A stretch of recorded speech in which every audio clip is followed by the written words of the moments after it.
오늘 말씀 여러분들 잘 아시는 말씀입니다. 은과 금은 내게 없거니와 내게 있는 것으로 내게 주노니 어떻게 되는 겁니까? 네, 그렇죠. 일어나 걸어라, 이 얘기 이제 우리가 잘 아는 말씀입니다. 그렇지만 본문을 볼 때 우리가 조금 더 주목해야 하는 것은 단순하게 이 나면서부터 걷지 못하는 이 사람이 걷게 되었다는 육체적 기적의 문제가 아니라 하나님께서 이 사람의 이런 치유의 모습을 통하여서 무엇을 말씀하기를 원하셨을까, 거기에 집중해 보았으면 좋겠습니다. 오늘은 두 부류의 사람들이 등장하고 있습니다. 첫 번째 부류는 베드로와 요한입니다. 1절에 보니까 제9시 기도 시간에 베드로와 요한이 성전으로 올라갔다라고 얘기합니다. 자, 베드로와 요한 성전에 왜 갔을까요? 기도하러 갔죠. 제9시 기도 시간이라고 얘기하고 있기 때문에 이스라엘 백성들은 한 하루에 3번 정도 규칙적으로 기도했습니다. 예루살렘에 있는 사람들은 성전에 올라가서 이렇게 기도를 했는데 베드로와 요한도 규칙적으로 성전에 올라가서 기도하고 있었던 것 같습니다. 참 재밌는 것은 베드로와 요한 며칠 전에 겟세마네 동산에서 어떻게 하고 있던 사람입니까? 예수님께서 같이 기도하자 얘기하셨을 때 이들 뭐 했습니까? 졸았죠. 예수님께 혼났습니다. 네가 한시도 나 깨워서 기도할 수 없더냐, 이렇게 책망받던, 어떻게 보면 기도하는 거리가 먼 것 같던 사람들이었는데 이들이 오순절 성령을 받고 변화되어서 기도의 사람으로 바뀐 것이죠. 하나님과 교제하는 것이 이들에게 기쁨이었고 규칙적인 생활이 되었고 오늘도 성전으로 나아가고 있습니다.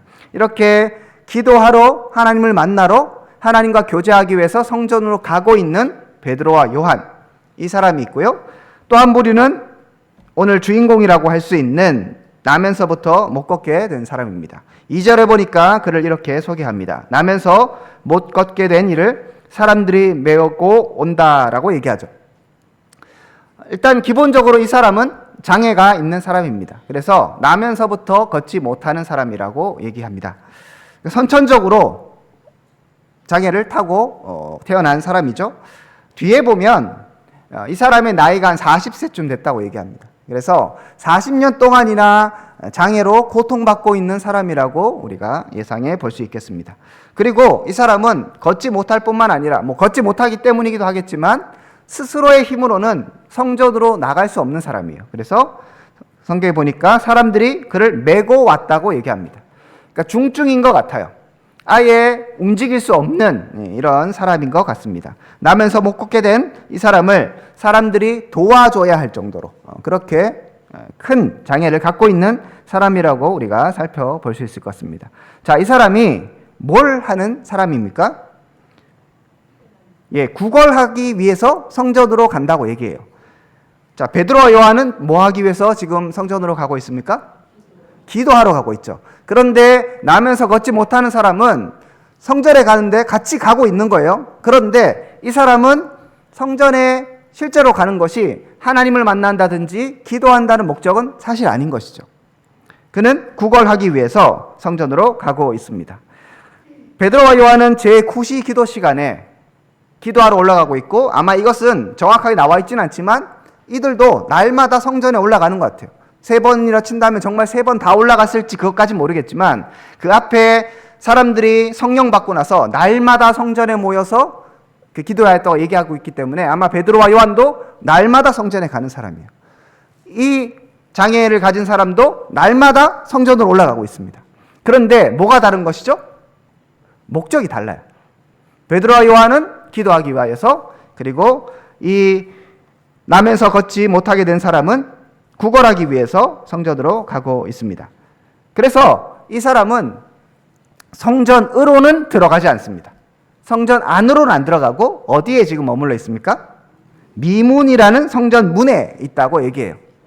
미문은 그냥 저기 끝에 있는 문이 아니라 뷰티풀 게이트, 아름다운 문이에요. 아름다운 문에 그 사람을 딱 놔두는 거예요. 그러니까 이것도 성경에서 이미 왜 이걸 얘기하는가 하면 아름다운 문에 아름답지 않은 사람이 앉아 있는 거예요. 아름다운 문에 구걸하는 사람이 있는 것이죠. 성전이나 하나님이 계신 곳에 연약한 사람이 지금 머물러서 성전으로 들어가지 않는 모습을 장소적으로 이미 벌써 대비해 주고 있습니다. 자, 여기에 이 사람이 구걸하고 있습니다. 한편으로는 분명히 이해가 되는 부분이 있습니다. 나면서부터 걷지 못했기 때문에 경제적으로 굉장히 어려운 상황이었을 거예요. 부모님들도 이 아들 때문에 굉장히 마음이 힘들었겠죠? 그래서 이 사람은 어떻게 생활할까? 결국 이제 성인이 됐을 때 구걸하는 인생을 살게 되는 것이죠. 나름대로는 전략적으로 잘 선택한 것 같아요. 성전에서 구걸하기로 결정했습니다. 왜 그랬을까요? 사람이 많으니까요.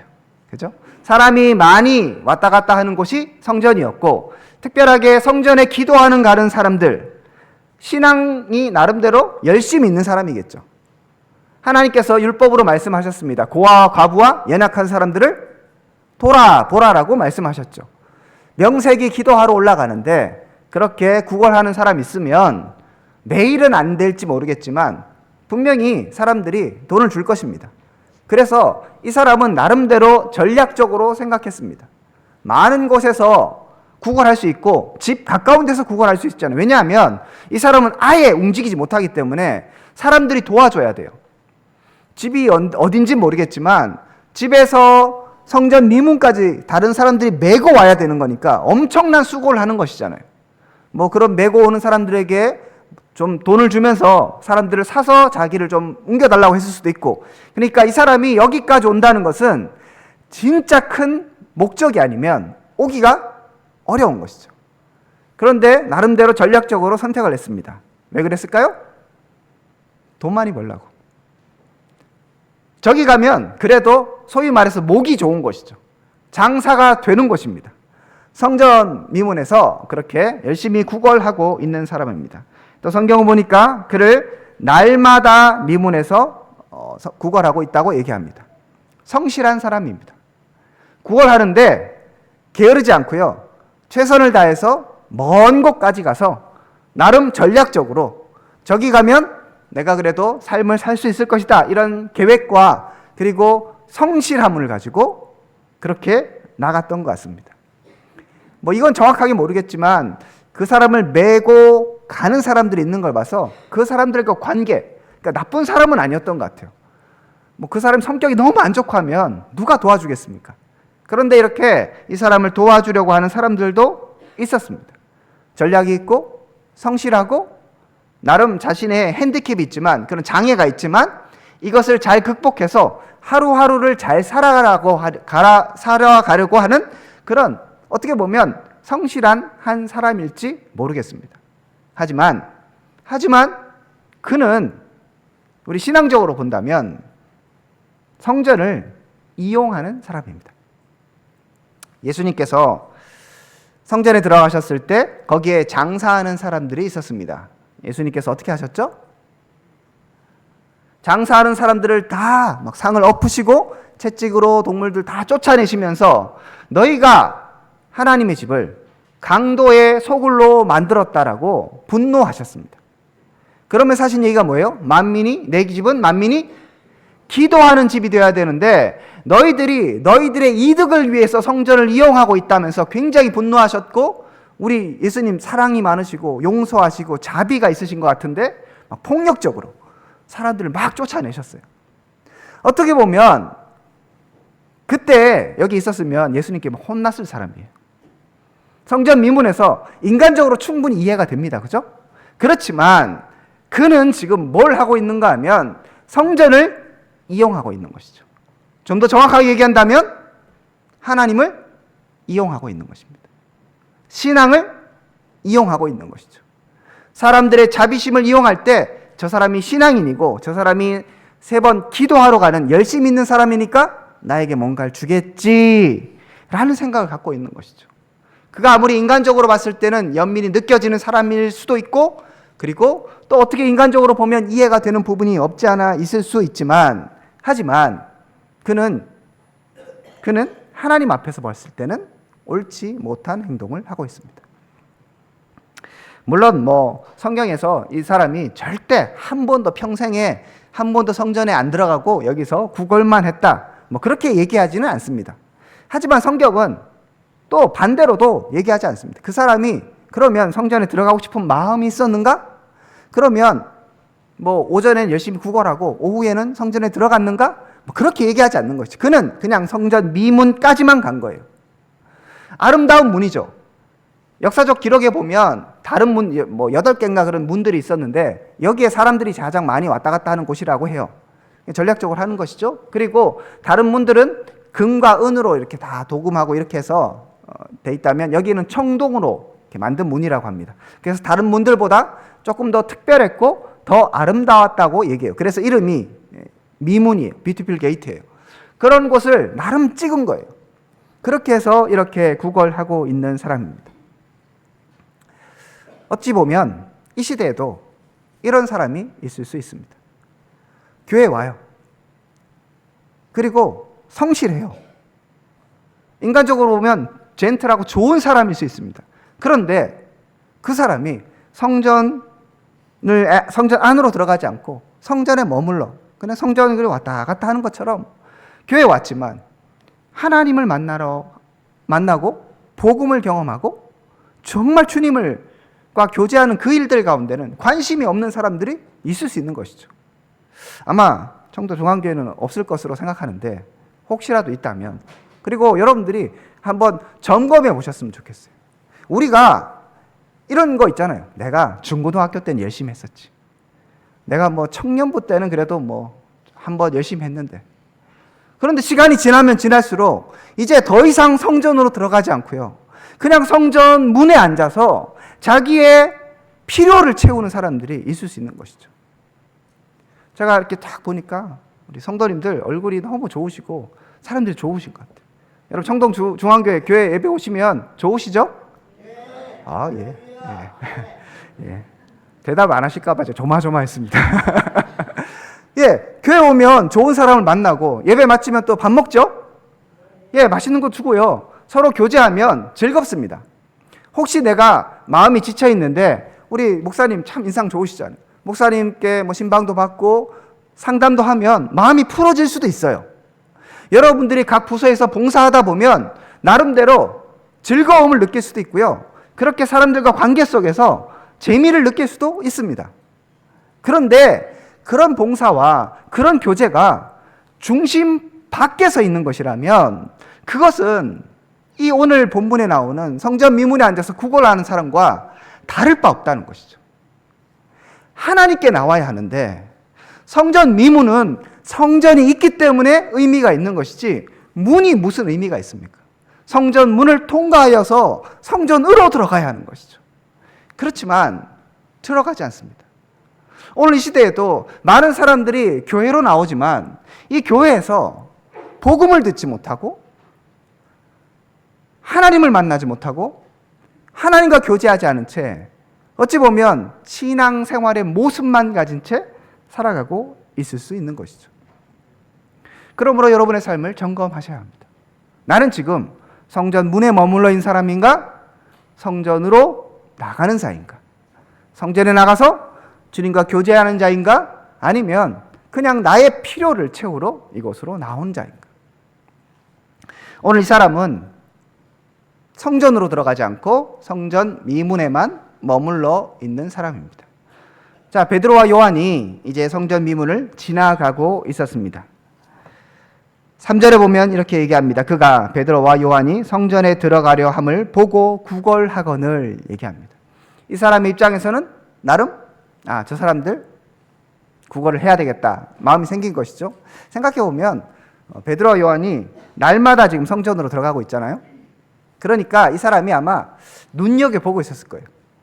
이 사람도 베드로와 요한도 시간이 되어서 규칙적으로 성전에 올라가고 있고 이 사람 매일 앉아서 누가 들어가나 이렇게 보고 있겠죠. 이제 베드로와 요한을 타겟을 잡은 거예요. 저 사람들한테 좀 구걸해야 되겠다. 계속 지나가네. 한번 구걸해서 돈을 좀 얻어야 되겠다. 이런 생각을 하면서 그가 먼저 들어가려 함을 보고 구걸했습니다. 그런데 베드로와 요한이 자기가 생각하는 것과는 전혀 다른 반응을 하게 됩니다. 베드로와 요한이 더불어 주목하여 이르되 우리를 보라라고 얘기하죠. 뭐 큰 거 주려나? 그런 기대를 하면서 봤겠죠? 5절에 그가 그들에게 무엇을 얻을까 하여 바라보고는, 이 사람의 생각은 무엇입니까? 어디에 지금 꽂혀 있습니까? 계속 성전 미문에서 구걸해서 어떻게 하면 은과 금을 얻을 수 있을 것인가. 그게 뭐 엄청난 대단한 재산은 아니겠지만 나는 오늘 하루를 살아가야 하는 거예요. 나는 오늘 하루를 연명해야 하는 거예요. 그래서 성전이란 좋은 장소에 자리를 잡고 그 사람들이 우리를 주목하여 보라 하니까 기대감에 차서 그렇게 바라보고 있는 것입니다. 근데 베드로가 청천벽력 같은 이야기를 하죠. 뭐라고 얘기합니까? 6절, 은과 금은 내게 없거니와. 지금 은과 금을 기대하며 성실하게 날마다 지금 최선을 다하고 있는 사람에게 은과 금은 나한테 없어라고 선을 확 그어버립니다. 그런 거 기대하지 마 얘기하는 것이죠. 그런데 그가, 베드로와 요한이 주고 싶었던 게 있습니다. 은과 금은 나에게 없어. 그렇지만 내게 있는 것을, 이것을 내게 준다. 나사렛 예수 그리스도 이름으로 일어나 걸으라 라고 상상치도 못한 얘기를 지금 전해주고 있습니다. 이 사람의 기대는 무엇이었습니까? 은과 금이었어요. 내가 이 장애인으로서, 그리고 그 당시에는 장애인으로 태어난다는 것은 하나님께 저주받은 거예요. 사람들의 인식은 다 그런 인식이 있습니다. 무슨 죄를 지어서 어떻게 저렇게 되었을까? 나면서부터 안전벨이 되었으면 부모의 죄일까? 그런 논쟁의 속에서 중심에 있던 사람이에요. 그러니까 하나님께 대해서도 상처가 있었을 수 있습니다. 늘 이렇게 정죄된 마음 가운데 정죄를 받면서 살아갔겠죠. 그 사람에게 지금, 그래서 그 사람은, 성전은 하나님을 만난다는 건 상상을 할 수 없는 겁니다. 그냥 구걸하는 장소인 거예요. 거기까지예요. 그래서 오늘 베드로와 요한을 보고도 그냥 은과 금을 기대했습니다. 하지만 베드로와 요한은 은과 금은 나한테 없다. 하지만 내게 있는 것을 너한테 준다. 그러면서 하는 얘기는 일어나 걸으라. 상상치도 못한, 기대하지도 못한 그 이야기를 듣게 됩니다. 그리고 여러분 잘 아시는 것처럼 어떻게 됩니까? 7절에 보니 오른손을 잡아 일으키니 발과 발목이 곧 힘을 얻었다고 얘기합니다. 그리고 나서 그가 어떻게 됩니까? 8절에 뛰어 서서 걸으며 변화가 되죠. 육체적 나음을 입었습니다. 그런데 제가 설교 초두에 얘기 드렸죠. 이 사람의 육체적인 문제가 해결된 것이 핵심이 아니라고 말씀드렸습니다. 성전으로 들어가지 않는 자가 이제 어떻게 되었습니까? 낫고 나서 성전으로 들어가면서 누구와 함께요? 베드로와 요한과 함께. 베드로와 요한은 지금 뭘 하고 있는 사람입니까? 성전에 들어가서 기도하려는 사람, 하나님을 만나려는 사람, 하나님과 교제하려는 사람, 성령 충만을 받고, 지금 예전에는 졸고 예수님과 함께 기도하지 못했던 사람이 성령 충만하여서 이제 하나님과 교제하는 것이 너무 즐겁고 행복하여 날마다, 그리고 시간마다 성전으로 들어가는 그 사람과 함께 성전에 들어가는 것입니다. 복음은 이러한 능력을 갖고 있습니다. 우리가 교회, 복음, 하나님께 기대하는 것은 요만큼일지 모르겠습니다. 이게 잘못된 것은 아닐 수 있지만 우리의 기대가 우리의 건강, 우리의 은과 금, 우리의 어떤 성공을 기대하면서 교회에 나올지 모르겠습니다. 그것을 기대하니까 사실 성전으로 들어가지 않고 하나님과는 교제하지 않으면서 그냥 그것을 위해서 주변을 살피고 또 그냥 애쓰고 수고하는지도 모르겠습니다. 그런데 오늘 진짜 복음을 갖고 있는 베드로와 요한을 만난 이 사람은 이제 변화되어 일어나게 되고요. 그것으로 그치는 것이 아니라 성전으로 들어가게 됩니다. 자, 들어가서 뭐 했습니까? 또 구걸하겠습니까? 예, 그렇지 않다고 얘기하는 것이죠. 그는 성전 미문에서 날마다 구걸하는 사람이었습니다. 어떤 일을 경험을 하고 나서 이제는 성전으로 들어가는 사람이 되었어요. 앉아있는 사람이 걷고 뛰면서 들어갔습니다. 그가서 들어가서 한 일은 하나님을 찬송하니라고 되어 있죠. 이것이 이 사람의 핵심적인 변화입니다. 그냥 앉았다 일어난 것이 중요한 것이 아니라 이제 성전의 그 미문에 머물러 있던 자가 하나님 앞으로 나가는 이 변화가 지금 사도행전 3장의 이야기입니다. 이 이야기를 좀 더 확장시켜 보면요, 앞에서 말씀드렸던 것처럼 사도행전 2장에 성령 강림 사건이 있고 나서 놀라운 성령의 역사, 아시는 것처럼 사람들이 방언하며 변화되며, 그리고 베드로가 설교했을 때 몇 명이 주께로 돌아옵니까? 3,000명이. 지금 여기에도 3,000명이 조금 못 되는 분들이 계시는데, 이 교회 하나가 뻥 생긴 거예요.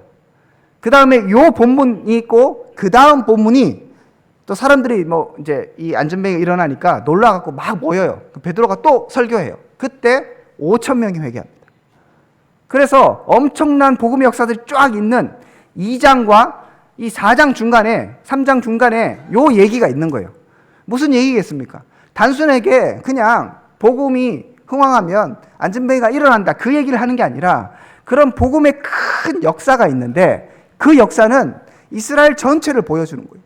이스라엘 백성이 어떤 사람들입니까? 복음을 안 자란, 하나님을 안 사람들이에요. 하나님의 부르심을 받았습니다. 하지만 그들이 율법주의에 빠져서 더 이상 하나님께로 나가지 않아요. 그들이 율법주의에 빠져서 복음을 경험하지 않습니다. 심지어 예수 그리스도를 죽이는 자들이 되었죠. 하나님을 대적하는 삶을 살고 있습니다. 이런 삶을 보여주는 겁니다. 그런데 진정한 복음이 흥왕하게 될 때 성령의 역사가 일어나면서 제자들을 통해서 어떤 일이 일어나는가? 성전 미문에 앉아서 성전을 이용하는 자들, 하나님을 만나지 않고 하나님 주변부만 왔다 갔다 하는 그 유대인들과 같은 그 유대교, 이것들이 지금 어떻게 변화될 수 있는가를 이 안전뱅이, 이 사람을 통해서 보여주고 있는 것입니다. 그가 복음을 만나니, 그가 복음의 능력을 경험하고 나니까 성전 문으로 들어가는 것입니다. 성전 문에서 이제 들어가는 거예요. 들어가서 하는 일은 이제 하나님을 찬양하며 감격하며 기뻐하는 삶으로 변화되게 되는 것입니다. 이 일들이 이제 앞으로 사도행전에서 계속적으로 일어나게 되는 거예요. 하나님을 만나지 못한 유대인들, 이방인들, 뭔가 종교 주변부만 머물러 있고, 그리고 더 이상 은과 금 정도만 기대할 뿐, 그냥 세상의 성공, 그냥 내가 이 땅에서 잘 되는 것, 이런 것만 바라보고 있던 이 사람들 가운데 진정한 복음은 네가 상상한 것 그 이상이다, 더 놀라운 것을 얻을 수 있다라고 지금 본문이 보여주는 것입니다.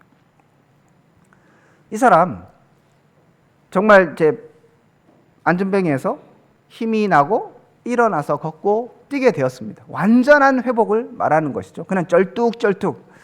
여러분들도 이제 예배 마치고 딱 일어날 때 어떻게 됩니까? 아이고야 일어나시잖아요. 소리 다 나시잖아요.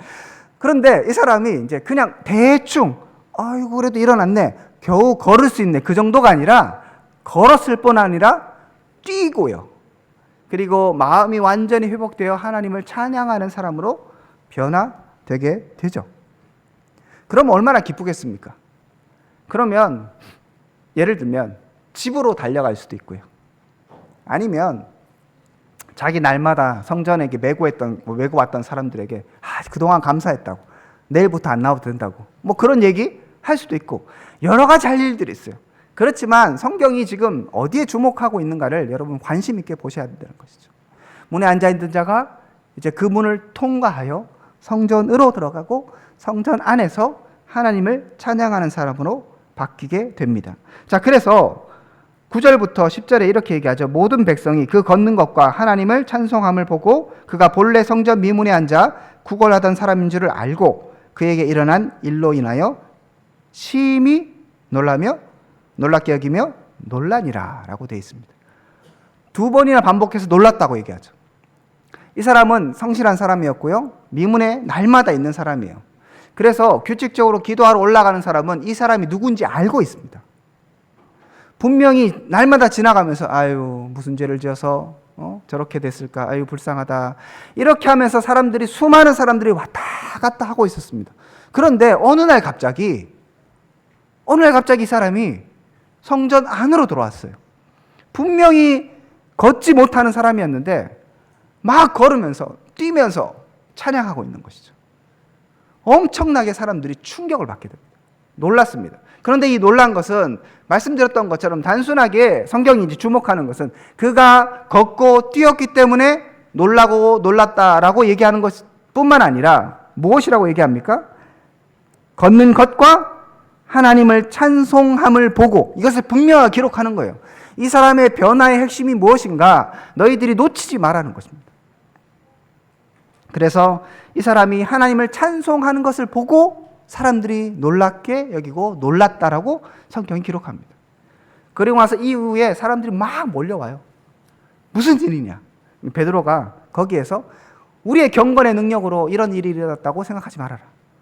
너희가 죽인 예수 그리스도의 능력이다. 예수 그리스도의 이름이다. 라고 선포하면서 또 복음의 역사가 더 커지는 그 일들이 진행되고 있습니다. 저는 여러분에게 오늘 이 말씀이 정말 마음 깊숙이 박히기를 축복드립니다. 여러분들 성전 문에 머물러 있는 자가 되어서는 안 됩니다. 오랜 종교 생활을 하다 보면 더 이상 이제는 저기 들어가면 알지, 거기에 뭐 있고 이렇게 되고 저렇게 되지 하면서 이제는 성전 문을 통과해서 성전으로 들어가는 거 크게 관심이 없는 그때가 되어버렸을지도 모르겠습니다. 제가 말씀드렸던 것처럼 옛날을 회상하면서, 그래 옛날엔 내가 열심히 했었지, 예전에 말이야 내가 이런 능력 받았지. 많은 목사님들이 간증하면서 제가 이렇게 곰곰이 들어보면 항상 하시는 얘기는 20년 전, 30년 전 자기 은혜 받았던 얘기예요. 그게 나쁘다는 얘기가 아니라 그래서 오늘도 주님을 만나고 이 복음 때문에 내 마음이, 내 심장이 뛰고, 이 복음 때문에, 이 진리 때문에 내가 하나님을 찬양할 수 있는가? 이것은 다른 문제라는 것입니다. 우리의 신앙의 연수를 자랑하는 것이 아니라 내가 오늘 성전으로 들어와 하나님을 만나고 하나님과 교제하는가, 여기에 여러분들이 여러분의 신앙을 점검하셔야 하는 것입니다. 어제 했다고 되는 것이 아니라 오늘도 하셔야 하는 것입니다. 과거에 우리 청도중앙교회가 뭐 이렇게 모였고 저렇게 모였고 이렇게 사람이 많았고 이런 일이 있었고 우리 예전에 그런 거 했었지. 예, 그것도 너무나 중요한 일입니다. 하나님의 주신 그 복을 세워보는 거 중요하죠. 그런데 거기에서 머무르면 미문에 머무는 거 똑같다니까요. 아름다운 문에서 야, 문 좋다. 야, 이렇게 문 화려하네. 야, 오늘도 이만큼 벌었어. 그렇게 하면서 만족하며 그냥 끝나는 거예요. 더 큰 은혜가 있다는 것을 잃어버린 것이죠. 이 사람도 유대인이었을 텐데 수많은 구약의 수많은 그런 기적의 역사들 보고 그렇게 듣고 소문도 듣지 않았겠습니까? 예수님의 소문 분명히 들었을 거예요. 그렇지만 그는 그냥 성전 미문에 머물러 있는 것이죠. 그가 정말 예수 그리스도의 그 소문이 진짜였다고 생각하고 거기에 대한 기대가 있었다면 그 자기를 메고 오는 사람들에게 부탁해서 예수님 좀 찾아가자고 그렇게 하지 않았을까요? 그런데 이 사람은요, 예수님이 막 사역하는 그 와중에서도 예수님이 예루살렘에 올라오셨을 때도 혹시 이곳을 지나가셨을지도 모르겠습니다. 그럼에도 불구하고 그는 그냥 성실하게 그 자리에 앉아 있었습니다. 그는 그냥 은과 금을 기대하고 있었던 것이죠. 교회는 은과 금을 주는 곳이 아닙니다. 베드로가 정확하게 얘기하죠. 은과 금은 나에게 없다. 물론 하나님께서 우리에게 건강도 주시고 재물도 필요할 때는 허락하십니다. 하지만 그것은 근원이 아닌 것이죠. 하나님은 더 좋은 것을 주기를 원하십니다. 성경은 분명히 얘기합니다. 은과 금은 내게 없거니와. 여러분, 주님께 더 큰 것을 기대하시기를 축복합니다. 더 좋은 것이 주님께 있습니다. 이 땅의 것이 아니라서 당장의 필요를 채울 수 없을지도 모르겠습니다. 하지만 복음은 내 영혼을 살리는 것입니다. 복음은 영원을 보장하는 것입니다. 복음은 우리를 살리는 능력입니다. 혹시 은과 금이 필요하십니까? 그러면 은행에 가시면 됩니다. 은행에서 잘 빌려줍니다. 은과 금은 저도 은행에 가서 은과 금은 은행에서 빌리고 그렇게 했거든요. 그래서 힘듭니다. 은과 금은 은행 그것에 사면 되고 또 하나님이 은혜 진짜 주신다면 그런 은혜도 받을 수 있겠죠. 하지만 혹시라도 여러분이 그래서 은과 금에만 머물러 있다면, 성전 미문에만 머물러 있다면 안 되는 것입니다. 예, 일어서십시오. 더 나가십시오. 한 가지 더 축복드립니다. 베드로와 요한이 성전 미문을 지나서 기도를 하러 들어가고 있었습니다. 아마 베드로와 요한도 그 사람 봤겠죠. 규칙적으로 아주 오랜 시간, 이 사람들은 갈릴리 사람들이니까 예루살렘에 오래 지금 머물러 있는 것은 아닙니다. 예수님 따라왔다가 예수님 돌아가시고 그렇게 해서 지금 거기 머물러 있는 거예요. 그렇지만 몇 주일 정도 계속적으로 그 사람 구걸하는 거 봤을 것입니다. 그런데 오늘 이날, 어느 날 베드로와 요한 가운데도 어떤 마음이 확 들어온 거예요. 이 구걸하는 사람이 은과 금을 바라며 구걸을 할 때 베드로와 요한이 하나님 주신 마음이 생긴 거예요. 그래서 담대하게 얘기하는 것입니다. 은과 금은 내게 없지만 내게 있는 것을 너한테 주노니 일어나 걸어라.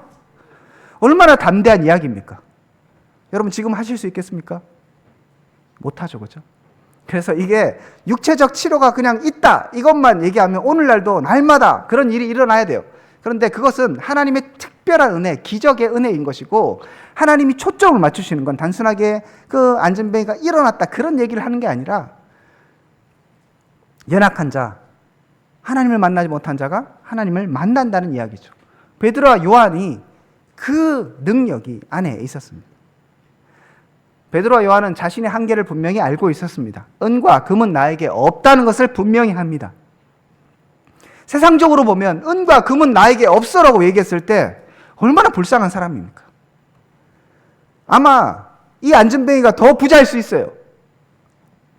얼마나 몇 푼 받았는데 야, 은과 금 하나도 없다고 이렇게 당당하게 얘기한다고 할 수도 있습니다. 그렇지만 그에게는 분명히, 베드로와 요한에게는 가진 것이 있었어요. 은과 금은 없지만 이 땅의 것, 세상의 것은 없고, 있다 해도 내가 그런 거 주는 사람이 아니다. 분명하게 선을 긋고 나서 내게 있는 것이 있다라고 분명히 얘기하는 것이죠. 그래서 이 사람을 일으켜 세우고 복음을 전해주고 복음의 능력으로 함께 성전으로 들어갑니다. 여러분에게 묻습니다. 여러분 안에 무엇이 계십니까? 여러분 안에 이 베드로와 요한이 가졌던 복음의 능력과 진리가 있으십니까? 이 교회를 찾아오는 많은 연약한 사람들이 있을 수 있어요. 은과 금을 바라며, 혹은 그냥 이 땅의 위로와 좀 평안을 바라며 찾아올 수 있습니다. 하나님에 대해서 모르니까요. 그냥 거기까지만 기대하는 사람들이 여기 올 수 있어요. 그렇다면 그들이 찾아왔을 때 우리가 점심을 주는 것도 좋고, 그 사람의 어려운 형편을 들어주는 것도 좋지만, 더 중요한 것은 무엇입니까? 우리 안에 복음의 능력이 있어야 하는 것이죠. 청도 중앙교회에 은과 금은 없을지 모르겠습니다. 하지만 여러분에게 분명히 있어야 하는 것은 예수 그리스도의 이름입니다. 우리 예배 가운데 분명히 나타나야 하는 것은 복음의 역사인 것이죠. 그래서 이곳을 찾아오는 사람들 가운데 그 진리를 전해줄 수 있어야 하는 것입니다. 여러분의 가정 가운데도 마찬가지입니다. 우리 자녀들 가운데 무엇을 줄 것입니까? 은과 금을 챙기기 위해서 여러분 열심히 일하시고 투자하시고 고군분투하시면서 아이들 교육시키자 뒷바라지 하시라 수고하시죠. 예, 그것도 너무나 귀한 일입니다. 하지만 부모님들 마음 가운데 은과 금만 있다면 그것은 너무나 안타까운 일이 아니겠습니까? 우리의 마음 가운데 복음이 있어야 합니다. 예수 그리스도의 이름이 있어야 하고요. 그분의 능력이 있어야 합니다. 그러면 세상의 연약한 자들이 그 복음으로 말미암아 변화되게 될 것입니다. 이 교회를 통하여 청도 땅이 복음의 소식을 듣게 될 것입니다. 수많은 사람들이 여기서 그냥 왔다 갔다 지나가는 그 사람들 가운데 어느 순간 베드로와 요한도 들어가자마자 갑자기 이 사람 붙잡고 얘기한 게 아니에요. 하나님이 마음을 주신 거예요. 그죠? 그때가 언제인지 모릅니다. 하지만 하나님의 때에 하나님의 방법으로 하나님이 일하시려고 하는데 내 가운데 성령의 능력도 없고 내 가운데 복음의 능력도 없고 어떻게 할 줄 모른다면 얼마나 안타까운 일이겠습니까? 여러분 복음의 능력을 준비하십시오. 여러분의 예배가 날마다 복음으로 뜨거워지기를 축복합니다. 우리의 이 교회가 정말 예수 그리스도로 충만할 수 있기를 축복합니다. 그래서 이곳은 성전 미문이 아니라 성전 안이 되고요, 하나님을 경배하고 경외하는 거룩한 장소 될 수 있기를, 그리고 그곳에서 주님을 찬양하며 예배하는 저와 여러분 될 수 있기를 주님의 이름으로 축복드립니다. 함께 기도하도록 하겠습니다. 오늘 말씀 기억하시면서 우리 잠깐 기도하고 제가 마무리 기도하도록 하겠습니다.